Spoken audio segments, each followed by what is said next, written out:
Are you a DJ that's struggling with finding people to help you do your events, support your events, and be part of your company? If so, I'm making this video for you. What's up, everyone? It is Jason, and welcome back to the channel. In this video, I want to share with you some thoughts and perspective on management and the importance of leadership and how it impacts your crew when you're working on site at events and as a company. Now, I understand everyone that watches my channel doesn't own their own business. They might be a DJ that works with a team for someone doing events, whether it's themselves or someone else, it doesn't really matter. If you're someone that is responsible for people other than yourself, I'm making this video for you, especially if you're struggling with finding help to assist you and be part of your company, be part of your events, staff your photo booths, and everything else in between. Real quick, before I share some thoughts and perspective on this, I want to take this opportunity to say thank you for supporting me and the hustle that goes on here on this channel.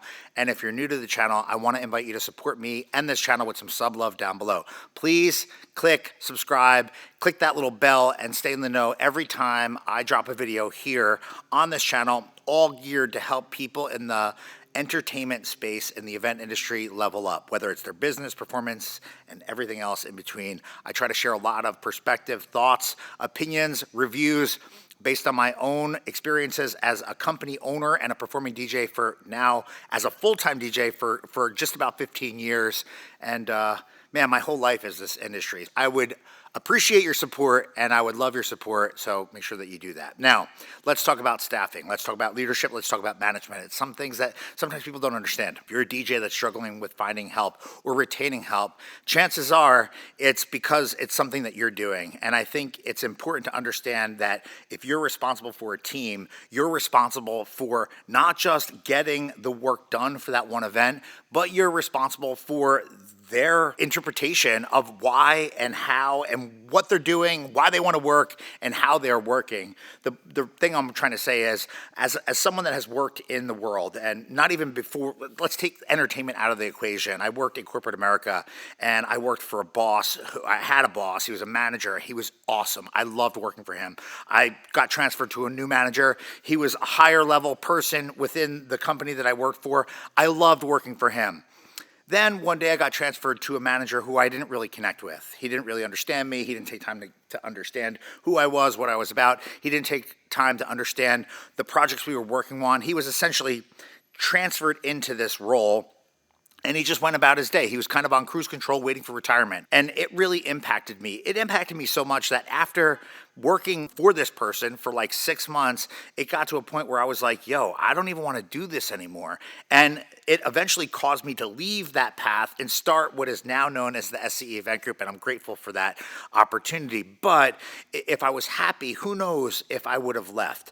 The thing I'm trying to say is, if you're someone that is struggling with finding someone to work with you or keeping people working with you on your team, chances are it's something that you're doing, whether it's your management style, whether it's enjoyable to work with you, and whether it's worth it for them. So think about how, what, and why someone is doing what they're doing, and see what you can do to influence that in a positive direction to help you, your business, and the goals that you have for your team. And this is, of course, if you're responsible for other people. The thing I'm trying to say is people are motivated by a number of different things, and it's not just financials. I think you have to take care of people in this current world, especially in the current economic climate with things kind of elevating and the cost of living going up all over the place.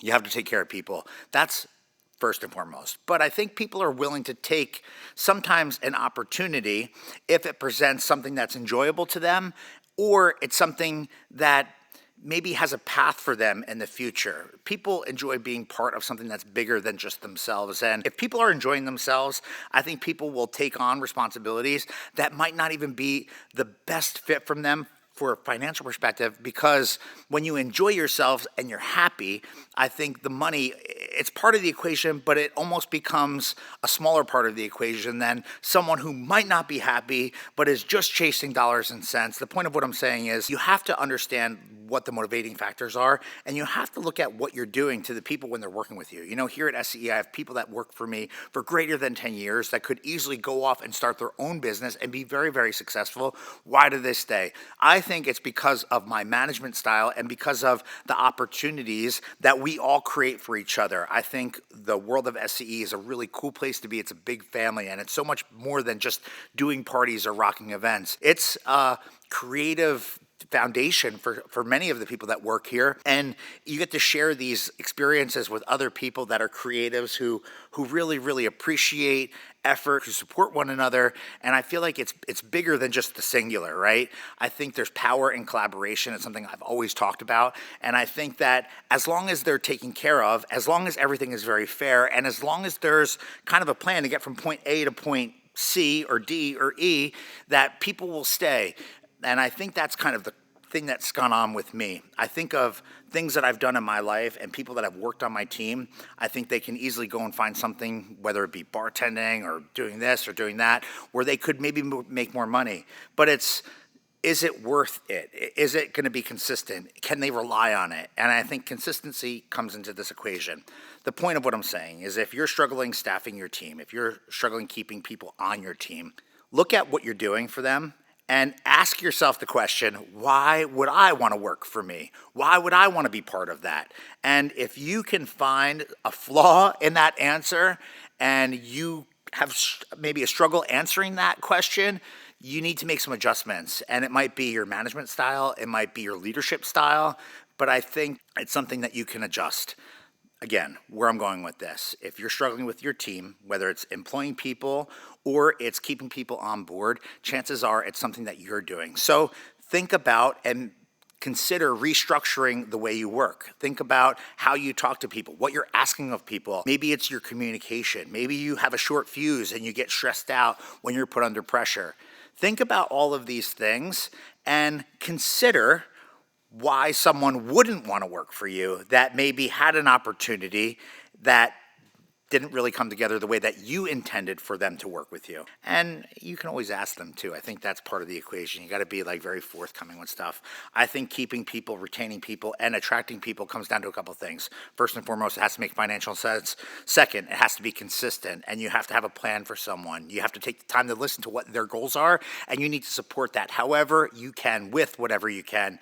And lastly, I think you have to be cool. I think you have to enjoy the flow of work. And even if work sucks for certain things, you have to do what you can do to make it an enjoyable experience for people, or why would they want to spend their time there? It doesn't really matter how much you're getting or how much things cost or whatever. People want to be part of something bigger than themselves. So do your part to make your crew the crew to work for, and I hope this helps you in some way, shape, or form. I think this is food for thought for a lot of people, and I hope it is. And if you have questions, concerns, disagree with me, or whatever, throw in the comments underneath this video. Be sure to stick around and check out some of the other content on this channel, and make sure that you return and visit some of the content we have on deck here. More to come in the days, weeks, and months ahead. Thanks for watching.